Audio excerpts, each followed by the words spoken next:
Good evening বন্ধুরা, চলে এসেছি আজকে একটা নতুন ব্লগ নিয়ে চলে এসেছি। তোমরা দেখতে পাচ্ছ এই আজকে নতুন একটা শুভ সন্ধ্যায়। আজকে 29 তারিখ, 29 এপ্রিল। আজকে আমরা চলে এসেছি পরিবার নিয়ে দীঘায়। জানো আগামীকাল জগন্নাথ দেবের যে মন্দিরটা এখানে হয়েছে, যেটাকে জগন্নাথ ধাম বলা হচ্ছে, তার শুভ উদ্বোধন। আর এটা আমার বাড়ি থেকে সামান্য প্রায় 3 কিলোমিটার দূরে, 3 থেকে 3.5 কিলোমিটার দূরে আমার বাড়ি থেকে। তো বাইক নিয়েই চলে এসেছি দেখতে। সুন্দর একটা পরিবেশের মধ্যে দেখতে পাচ্ছ তোমরা, এই জায়গাটা হচ্ছে তোমাদের জগন্নাথ দেবের মামার বাড়ি, মাসির বাড়ি। এটা মাসির বাড়ি। মাসির বাড়ির সামনে একটা সুন্দর একটা জায়গা আছে, সেখানে একটা জয়েন্ট স্ক্রিনে বসানো আছে। ওখান থেকে পুরো মন্দিরটা দেখানো হচ্ছে, ভিডিওগুলো দেখানো হচ্ছে। জয়েন্ট স্ক্রিন পুরো দীঘা জুড়ে সেজে উঠেছে। দীঘা জুড়ে মনে হয় নিয়ার অ্যাবাউট দীঘার বিভিন্ন প্রান্ত নিয়ে, যে আপনারা যে মন্দিরের পাশে আসতে নাও পারেন, দূর থেকেও আপনারা পুরো প্রোগ্রামটা দেখতে পারবেন। তার জন্য জয়েন্ট স্ক্রিন করা হয়েছে। জয়েন্ট স্ক্রিন কম করে বিভিন্ন জায়গায় আছে, কম করে হলো 100টা মতন হবে জয়েন্ট স্ক্রিন দেওয়া আছে বিভিন্ন জায়গায়। এই দেখুন এই রাস্তা, এটা হচ্ছে জগন্নাথ ধাম রোড। এটা হসপিটালের সামনে একদম পুরো রাস্তাকে সাজানো হয়েছে। উপরে লাইটের সিলিং দেওয়া হয়েছে, দুপাশে ব্যানার, বিভিন্ন রকমের ব্যানার করা হয়েছে, বিভিন্ন রকমের মূর্তি করা হয়েছে। কোনোটা ফুল দিয়ে, কোনোটা পাতা দিয়ে করা হয়েছে। চারদিকে দেখো, এটা হচ্ছে মাঠের পাশে যারা অতিথিরা আসবে তারা এই বাঁ দিকের মাঠটায়, এটা হচ্ছে আমাদের দীঘা ঐক্যতান ক্লাবের মাঠ। এখানে ক্রিকেট খেলা হয়, ফুটবল খেলাও হয়। তো এই মাঠেই সমস্ত অতিথিদের থাকার ব্যবস্থা করা হয়েছে। অনেকগুলো মাঠ নেওয়া হয়েছে, তার মধ্যে এটা একটা অন্যতম। এই যে একদম জগন্নাথ ধামের মুখে একদম আমরা গেটের, এই যে গেটটা গেট থেকে মনে হয় পুলিশ যেতে দেবে কি, দেখা যাক কী হয়। আমরা যাচ্ছি, এই দেখো লাইটের গেট, ঢুকতে পেরেছি মোটামুটি। হ্যাঁ যাচ্ছি।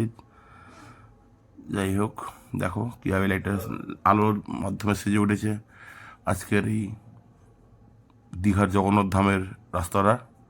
আলোর রোস্তাইতে চারদিকে আলোকিত করে রেখেছে। মনে হচ্ছে যেতে দেবে না, আমাদের গাড়িকে একটু ঘুরিয়ে যেতে হবে, অন্যদিকে যেতে হবে, অন্যদিকে যেতে হবে। আবার গিয়ে পৌঁছাবো, কিন্তু রাস্তাটা অন্য। এই দেখছো, এটা হচ্ছে জগন্নাথ দেবের মেন একদম মানে মুখটা আর কি। এই দেখো ডান দিকে হচ্ছে জগন্নাথদের মন্দির, দেখতে পাচ্ছ। যেতে দিল না, আমরা পিছন দিকে ঘুরে যাচ্ছি আবার।